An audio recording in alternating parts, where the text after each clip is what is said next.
Man, what the thoughts running through my mind when I read the intro to this lesson. It's going to be a really, really good one. I'm excited for the conversations we're going to have. But man, it's not going to be a good, timely fashion that I think we're going to get through this lesson. So we might spend three class periods on this lesson, and that might be okay. So we're going to start with, just get right into it. The Receive One Another, Part 1, Lesson 4. The opening to this gives two different situations, and they're pretty unique situations, and ones that I haven't really experienced myself. The second one a little bit more than the first one. I don't think I've ever experienced the first one. So some of it can be applied that I've applied it personally, but I'm excited for the conversations we're going to have through this. So let's go ahead and read these situations. Does anybody want to read the first one? Any volunteer to read the first situation? Ethan, go ahead.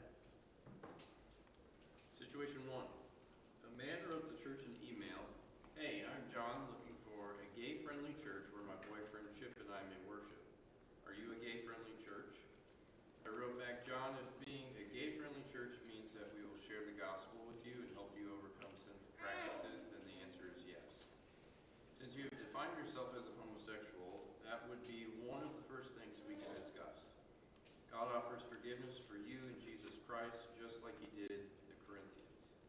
If being gay-friendly means we will turn a blind eye to a direct violation of the will of God, then the answer is no. What kind of church would we be if we do not follow plain biblical teaching? Surely not one that is of Christ. Apparently we were not speaking the same thing because John did not come. Thank you. Before we move on to the second situation, I'd love to get some input, some thoughts on what you think of the situation itself, what you think of the response to the situation, and maybe if you had anything different you may add to the response or anything you liked about the response according to what it says that the church responded with. So did anybody have any thoughts on that? Yes, go ahead.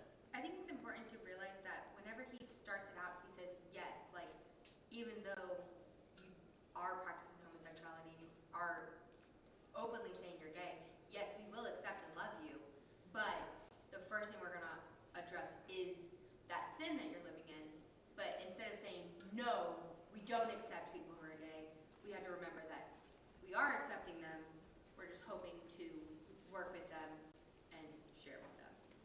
Yeah, in my mind, I think the first thought that most people would give is probably a more negative approach to, oh no, we don't like that, and the first kind of response saying, we don't want to deal with that, or not necessarily maybe don't want to deal with it, but just a more negative response on instead of, yes, we will, we'd love to talk to you, we'd love to get to know you and bring you into our family, and and then it goes on to say we can address some of these situations. So I think that's a really good point, just because I think most people's initial thought would maybe be more negative than positive. Ashley? I struggle with his answer. Okay. I am more of a relationship type of person. Yeah. And so I would want to, tell him we would love to have you, come and, be with us, come and study with us, but develop that relationship with him so that then later you can address that problem. Yeah. Because I feel like he just slammed the door shut on any possibility of a study with the way that he answered. Yeah, I think that's a fair response to give, because I think a lot of people in this situation would take offense to the response of, for the first out of the bat before even an introduction saying, let's see what you're doing wrong and let's address it and let's fix it. And I think there's a lot to come through a relationship that can be more beneficial in the future, because as much as you want to help them, you want to do it in the right way. And I think a relationship is not a bad way to go about that, and would help a lot more significantly. So I think that's good. Bryce? I agree with Ashley, but want to take a different approach. Okay. I would encourage us all to consider how we would address somebody that we knew was living in some other form of sin. Okay. For example, we might know they're living with somebody outside of wedlock. Yeah. Or they're in a marriage that's not scriptural. Yeah. And I don't think that would be the first thing we would address with them. I think we would first try to reach them. Yeah. and develop a relationship with them in the hopes that maybe at some point we could address through study and other things the sin that's in their life, just as we would with anybody. I mean, say they're addicted to drugs or alcohol, and we know that they're a known person who goes to bars frequently and gets drunk. Yeah. And again, our first approach, I don't think, is going to be, well, I know you go to all the local bars and get drunk all the time. We're going to have to address that before we can really go very far with this whole process. Yeah. And so we really need to think about being consistent with our approach. I think we have a tendency in the church to jump on homosexuality as a hotbed thing, and we want to be clear that we stand where God stands, and we should stand where God stands. But let's be consistent in our approach to how we approach people who are struggling with sin, because the reality is we all struggle with sin, whether we're in the church or not. And it's a problem that only the gospel can address, and if we don't get the opportunity, because we slam the door in somebody's face by being judgmental and approaching them in a way we would never approach anyone else, we're not really doing what Jesus wants us to do in trying to reach them with the truth. Yeah. I like that a lot, and I love the application of not just focusing on the one sin, but focusing on all the sins, right? I think that's a great point to make, that we are going to face that. Whatever sin comes through that door. The likelihood is if you come through the door, you've got sin in your life. The likelihood is if we're sitting in this room right now, there's something going on. And we have to kind of apply that to this situation as well. How are we going to treat someone within our own group already who approaches us with something like this? And I think that building the relationship, and if it's somebody already within your group who comes up to you, you have that relationship to build. You already have that built relationship to where I think it can be really effective. So I think those are two really good points. Jim, did you have something? Yeah. Several years ago, I was sitting on the porch one day. One of those people, the gay people, come up to the porch and asked me, could he be saved? I told him, yeah, you can be saved. I told him how. You have to change your life. Yeah. And we talked a good while, and I found out before he left that he wasn't arguing over the difference of being saved, you know. Yeah. Yeah, but I mean, that's exactly what we're talking about. Your initial reaction being, yes, you can be saved. And then you develop that conversation to go, well, this is how, and the way I've studied and the way my faith is in God, you bring him to, the initial response of the Bible is really encouraging you to change. And that's how you can be saved. So I like that real life application. Joy, go ahead. This is not really probably as spiritually deep as everybody else's, but this Okay. Is the word choice. Okay. Gay friendly, so that if you were to say no, then obviously you are not godly people, because godly people are friendly. Yeah. So it's kind of like a society name that you give, dash friendly, to kind of say that what you're doing is an okay thing. It's on you. Yeah. It's whether you're friendly to me or not. Yeah. We should be friendly towards whatever becomes before that word, right? But I'm saying that they might use the language to indict us. Yep. I get what you're saying. Yeah, that's a good thought. I didn't think about that. That's really good.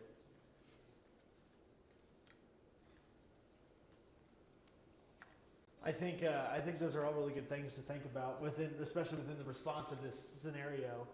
If nobody has anything else, I'd love to move on to the second one. And we can analyze the response of this one and talk about the situation a little bit, and maybe one we can I think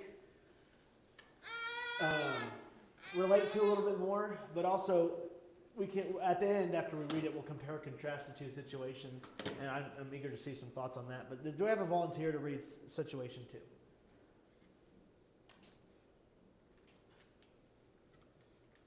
Go ahead, Liz. A young man started visiting our services.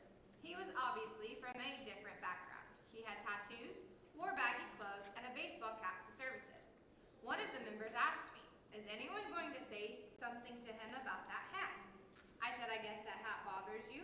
Do you see it as a matter of doctrine or culture?" He said, a bit flustered, "I don't know. I just don't like it." Yeah. Well, I'll say this comment on that. Go At for least it. he didn't say it directly to the person. Yeah. Because that would be disastrous. And that's the first thing I noticed. He didn't go up to the person and say, hey, I don't like that, or whatever. Yeah. 'Cause Right. Yeah, you're right. And the initial question I want to ask is having a different background a bad thing? And has our country and people around us in this world trained us or just trained society to make fun of or have different appealings towards different backgrounds and different, whether it be culture, whether it be how you know, in the area you were raised, whatever it may be. I think a lot of the times we are stuck in situations where people encourage us to think differently on different backgrounds. And Ethan's got something to say before I say something. I questioned how he was even able to tell that this guy had a different background just from that. Yeah. Because I've known a lot of people who have grown up, you know, in religious households or grown up in the church, however you want to say that. Yeah. Or who are Christians. Yeah. That show up looking exactly like that. Yeah. And the first thing I thought of was, you know, you wearing one of your baggy Carhartt t-shirts or something. Like, what? Right. Yeah. So that judgment was, I don't know. It's a weird judgment. I thought of the same thing. I compare myself to my brother a lot of the times because we were growing up in the same household, and we are very different people. The way we look, the way we act, the way we say things, and the way we present ourselves. I mean, we are very different people. Now, I have nothing wrong with the way he presents himself. I don't. But it's just not who I am, but it's who he is. So I kind of thought the same thing as Ethan while I was reading through this, because it's hard to, like, how are you just assuming they're different? Yeah, there might be some differences in the way you look, but really, all in all, the way where you come from, how you grew up, whatever, may not be all that different. Joy? I guess I was trying to see it from all different, or several different ways of looking at either a hat or clothes. Well, how would we feel if someone, and I'm not even sure what religion is it a Hindu religion that has a different kind of hat and a different kind of robe Yeah. or something? What if they come in? Right. Well, what are we going to do? They're Yeah. not like us, right? So it's just a stretch on different hat, different clothes. You know, what are our boundaries here? Which ones will we relax around and which ones will we not relax around? Yeah. Go for it. I think it's interesting because in our culture, and in a lot of cultures, we use our dress to identify ourselves. Amish people wear Amish clothing. Right. They just have a look about them. People who are business professionals wear business professional clothing. When you go to a wedding, you're expected to wear a dress. There's so many cultures that it can be, what's the word? Boring. Yeah. To try to enter a new culture because you don't fit in. You don't have that dress. You don't have that culture that other people might have. But that doesn't mean that it's wrong. Yeah. Not fitting in. If a Christian goes to a beach, are they expected to fit into that culture? Yeah. No. So why do we expect everyone to fit our culture? Right. Right. Yeah. I mean, you said it pretty well. The differences in the way people perceive different things, it really gets to us sometimes. And I think that's exactly what this is talking about. Aaron, go for it. When you look at the example of a hat, it is, in our culture, it is considered a sign of respect to take your hat off in a place of worship. Right. And some people may not understand that, and there's a lot of tradition in that. Yeah. And so you can approach something like this with the simple fact of saying, tradition is, not that there's anything wrong with that, but the tradition is that as a sign of respect, in a place such as this, men are expected to remove their hats. And you can have, as long as you, approach it from a relationship standpoint, Yeah. and not a standpoint of that's wrong, but as a sign of, it is taken as a sign of respect in our culture, and tradition shows that, then the question becomes, can we Because it does. It shows a reverence to the atmosphere. Does that make sense? Yeah, I get what you're saying. I actually traveled with one of my HVAC guys. He was going with me. We flew out Sunday morning to Texas, and he was wearing a ball cap. And we walked in the church building. I told him, I said, take your hat off. He said, but my hair's a mess. I said, that's okay. Take your hat off. We don't wear hats in churches. Yeah. And so he did. He took his hat off. And, yeah, I think most. Belt loop. Yeah, I think most people initially would understand that, but I think a question arises if we do approach someone in that scenario. What if it is, generally in our tradition or the way we like, go about things, we generally show respect by taking our hat off.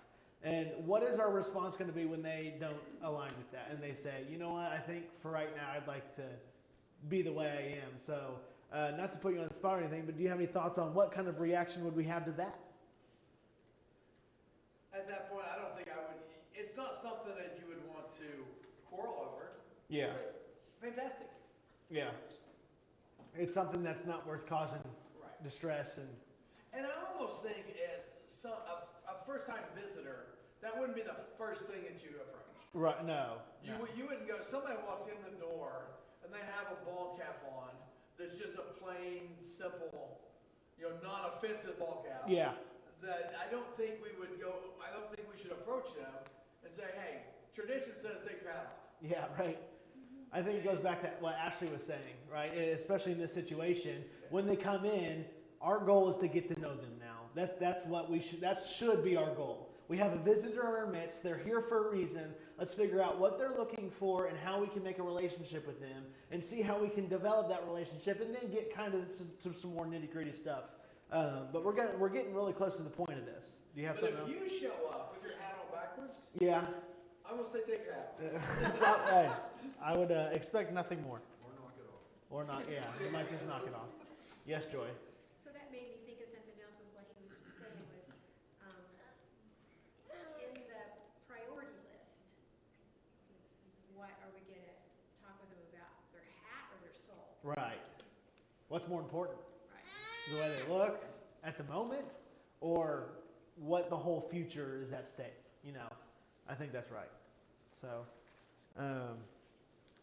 before we get into this third paragraph going on, kind of gives the applications through both. But does anybody have, before reading that, or if you already have read it, try not to spoil it much, any thoughts on the topic of unity that comes with these two situations and how it starts with, it starts with something we're different in, but how do we get to unity from there, if that makes sense? Or maybe I'm jumping the gun too much and we should just read the third. Yeah, let's just go ahead and read it. And then we'll jump into that. That makes a little bit more sense. Who would like to read the third paragraph at the beginning of this lesson? Go for it, Angie. As we work on being unified, we will be faced with the question, is this belief a part of the doctrine of Christ or my own opinion about the doctrine of Christ? The answer to that question is significant. The Lord demands mutual submission to the truth in areas where He has spoken, lessons 2 and 3, and mutual acceptance in our difference in areas where He has granted liberty, lessons 4 and 5. In areas where God has stated His truth, Christians are united in following what He says. In areas where God has given us the liberty to hold our judgments, Christians are united in accepting each other in our differences. Okay, so after reading that, let's ask ourselves the question, especially with a group like this and how we were all raised, how many times have we experienced groups bicker and go back and forth about things that people have made doctrine but aren't necessarily doctrine? And what are your thoughts on that? And what are your experience with that? Does anybody want to open up and kind of compare it or go along with what we just read and the situations we just read and apply it to our lives? Go for it, Samantha. Well, I think an issue that comes up is whether if people will admit it or not. I think bickering back and forth about matters of opinion is a lack of Bible study. Okay. I mean, I'm amazed that people actually think something. They act like it's doctrine. Yeah. Like they're hardcore about it. And then I sometimes want to ask, where do you find that in the Bible? Yeah. And actually, I think I'm going to start asking that. And I'm going to start telling people, you come back and tell me a book, chapter, and verse where you find find that, and I would gladly agree with you, but, Yeah. because I think a lot of people haven't studied as well as they should have. Yeah. Because if you study, you would realize that is either a doctrinal matter or a matter of opinion. Yeah, and I think there's a blessing in that comes when we have these conversations with people that I think instead of having a mindset of, just try to prove me wrong, be like, hey, let's sit down and study this and grow together and figure out where we can meet in the middle or where one side is coming from and kind of go from there. And I think a topic of Bible study is important to talk about that you brought. So I'm glad you brought that up because for the doctrine belief that we have, I think it's really important that we can back it up from Scripture itself. So I think that's good. Brace? My limited experience of 30 years as a Christian and the few churches I've been a part of, Yeah. I will say that I have never, ever been in a situation in any church that I've been a part of where the issue that has caused the strife that's led to brethren leaving a church or caused big commotion in a church, it has never been about doctrine. Yeah. It is always about matters of opinion. Yeah.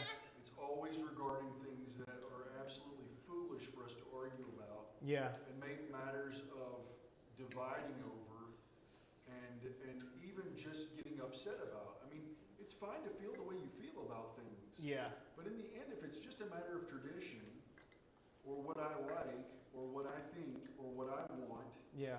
that is irrelevant when we're talking about the combined worshiping and activity of a group of God's people in a place. Yeah. And so, I mean, but it's the sad reality in every church I've been a part of, that's what's caused the biggest commotion and problem, is matters of opinion. Yeah, unfortunately, in my 21 years of being a part of it, and for the probably 7 or 8 that I've been mature enough to understand some things, that's been my experience as well.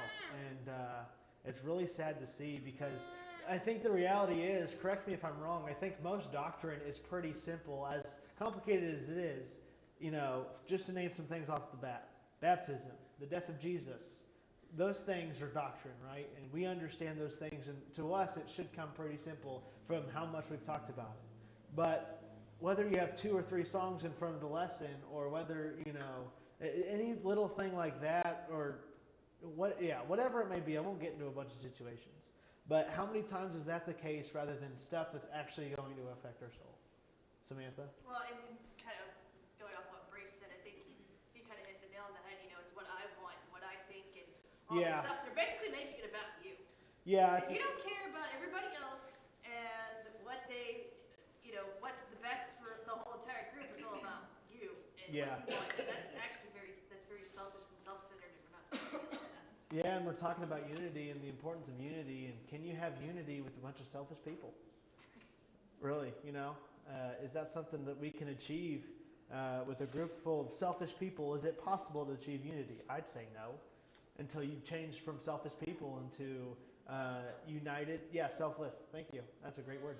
Selfless people who are ready to accept things and compromise on things and really connect with their fellow family. So, Emmy? Something that I don't even know where this story came from, but whenever you're talking about unity and tradition, it reminds me of the story of the woman who is making a ham for Christmas. She cuts off half the ham, and her daughter goes, "Why did you do that?" She goes, "I don't know. That's what my mom always did." So she calls her mom. "Mom, why do you always cut off the ham?" "I don't know. It's what my mom did." So she calls grandma. Her grandma says, "Well, I just didn't have a pan big enough."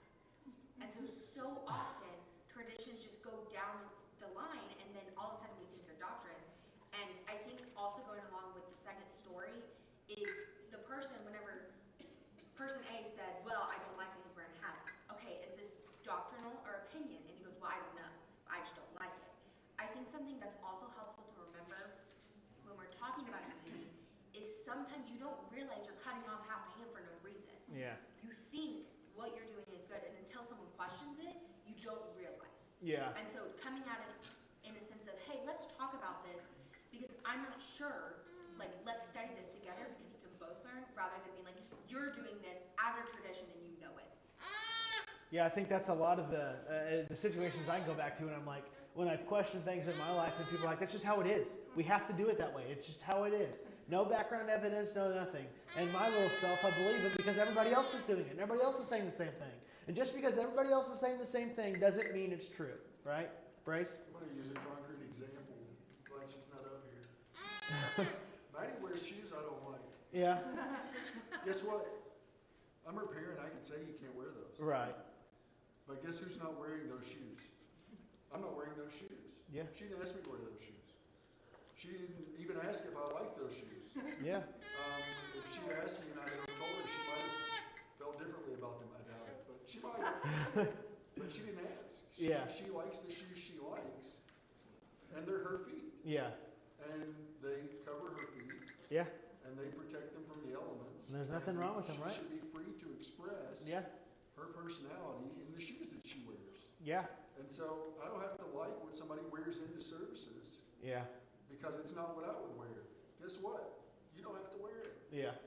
But it's the way they chose to express themselves. Yeah. And maybe it did or maybe it didn't have anything to do with their view of the Lord.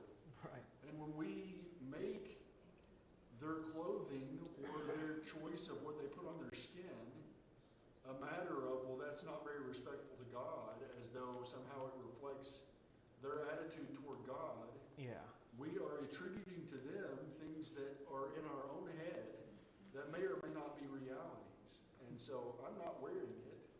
He didn't ask me to wear it. He's not asking me to look like him. Yeah. It doesn't matter whether I like it or not. It really doesn't. We have to ask ourselves the question, when there's a situation like that comes about and we have a problem with it, we have to analyze that problem. Is that a personal problem? More than likely it is. Maybe it's my problem. Yeah, well, yeah. But we have to ask ourselves the question, at the end of the day, is it going to affect who we are as children of God? And that is, a big key that we do not think about often.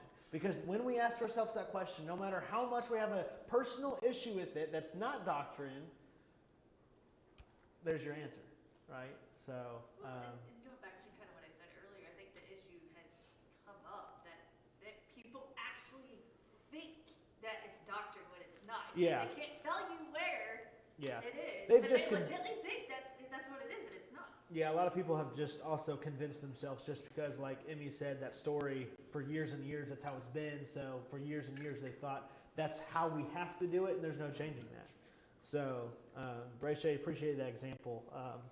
Maybe I'm a bad husband. I don't know. I've told my wife multiple times that she has articles of clothing I don't care for. But I've never told her not to wear them. It's her choice that she doesn't wear them because I've embarrassed her because of what it is. So I've never told her not to wear them. So Ashley, go ahead. I think Andrew has something then. Andrew, go ahead. Oh, I wasn't sure if I still wanted to, because I think other people You do. make this I'm point just pretty kidding. well. But I think the problem with liberties so often is that very rarely does the scripture tell you this is a liberty. Yeah. That's the nature of liberties, is that they're not spoken about. Yeah. If the Bible had to enumerate everything that was a liberty, there would be no liberties. Everything would be laid out for us and we would know all the answers. Yeah. So I think a big challenge, and one that I've had to work to overcome sometimes, is changing my understanding of what the silence of Scripture means. Yeah. I think many people are stuck in thinking that the silence of Scripture is prohibitive, and that leads to people thinking something is binding when it may not be, and it may take opening up our minds to learning how to read the Bible differently than we think we have to read it sometimes. Yeah. I'm not saying change what it says, Right. but there are multiple ways of reading the Bible, and we may learn one way and never branch out and learn more than just that. So it's a tough thing it's a tough subject to breach, but I think it's one that contributes to this issue more often than not, is people read the Bible differently and can't reconcile that. Yeah, I'm glad you brought that up because that's something I've struggled with a lot. Is because it's really hard to determine. The Bible doesn't say much about this, so is it because is he silent on it for a reason, or is it just because it's not that big of a deal? And I think you're right on the interpretations of how we read the Scripture can really take us into a different perspective on the things that we ponder upon like that. So I'm glad you brought that up. Go ahead, Ashley. I just want to caution us to be careful Oh, yeah. even Christians, Yeah. even people that come into this church, and sometimes there are battles to even get them here. Yeah. So we need to be super careful about what we choose to say to them. We do, because we have no idea what's going on in a stranger's life who just walked in that door. Or And somebody we know. yeah, or somebody we know. And without us even knowing, maybe they're here for the reason of they need this, and we cannot screw that up for them. It should not be something, you're right, we have to be cautious because it's our job to take care of our fellow family.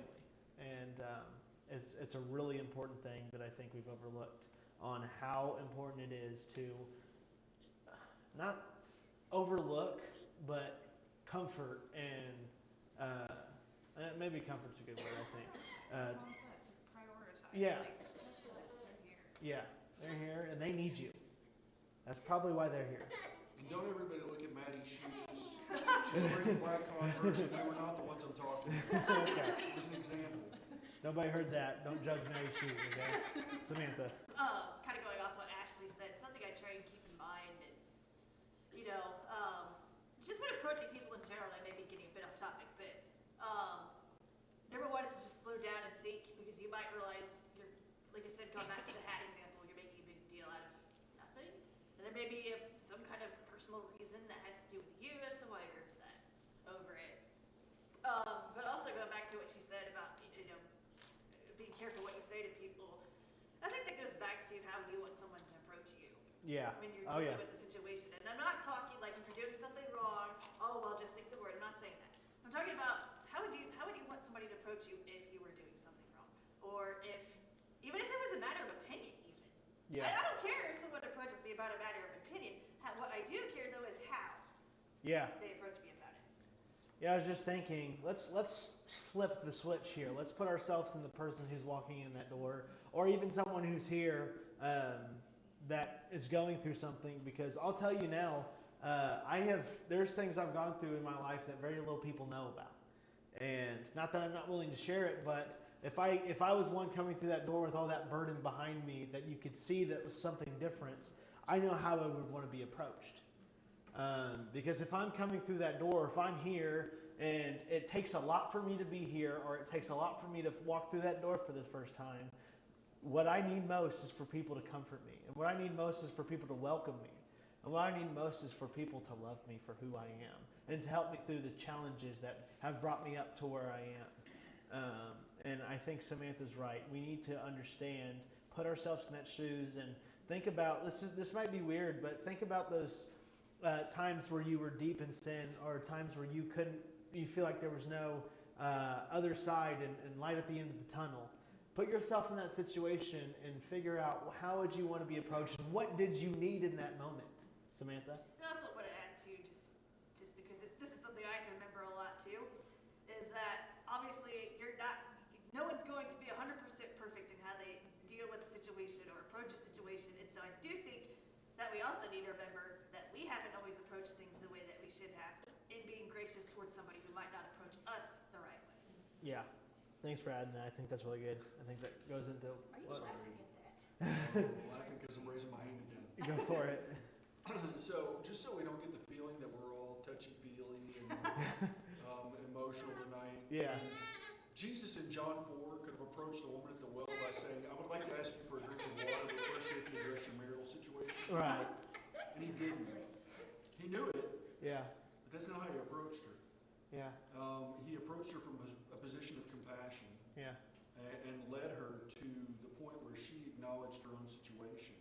Yeah. And that's, ultimately what we're called to is be like Jesus. Yeah.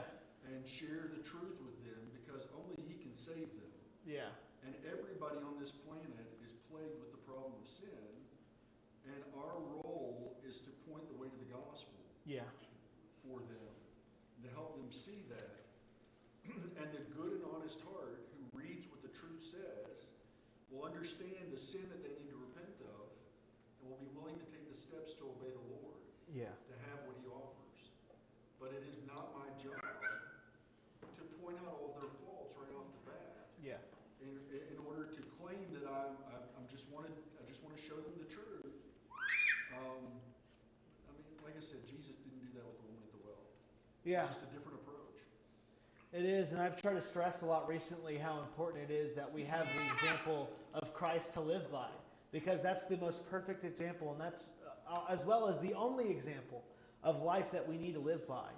And that example of the woman at the well is a prime example of how Jesus showed that he cared way more about the person that approached him than anything that was going on in her life. He cared more about the soul that was inside that body than the sin that was overtaking her. And it's really, really emotional to read about.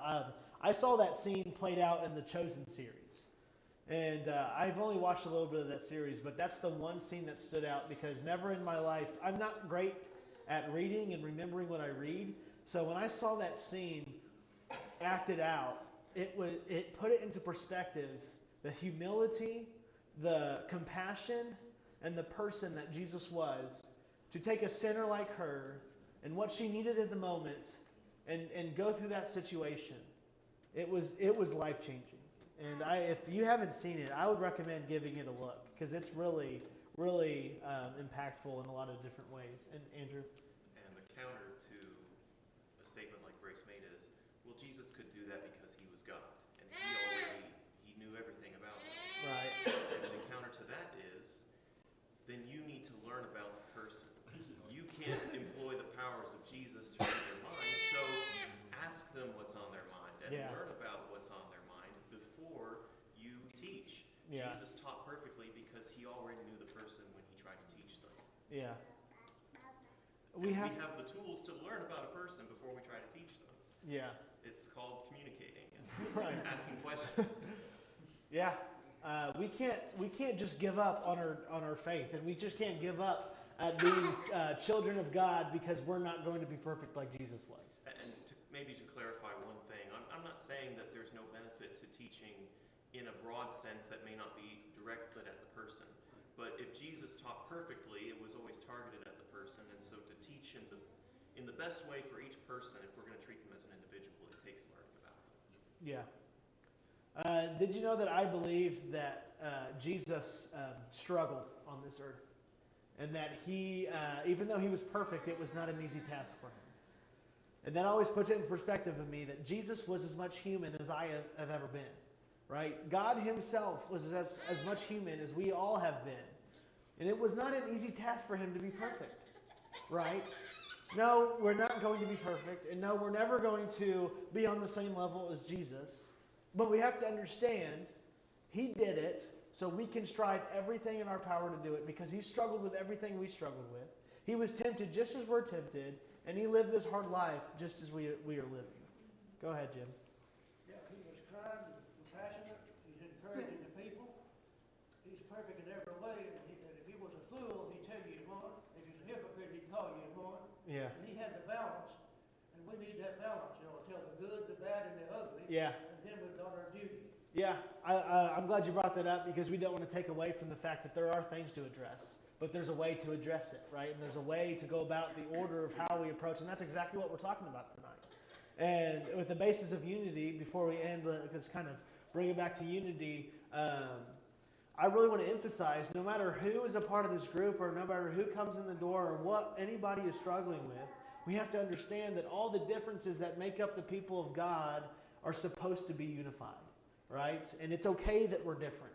And it's okay that we don't see eye to eye on things. As long as we love each other, as long as we come together with compassion, humility, and love, just as Jesus treated anybody else on this earth, there is way to be unified through the differences we have.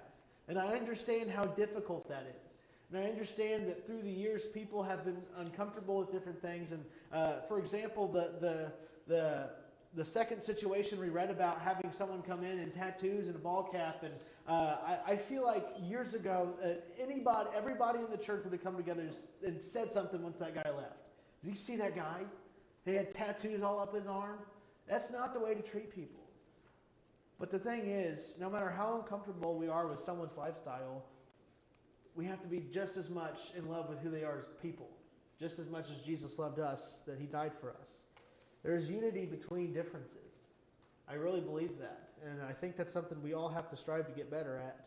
That no matter what situation we're in, We are all created by God himself, and we were all created to be here and all here for a purpose. Did you know that?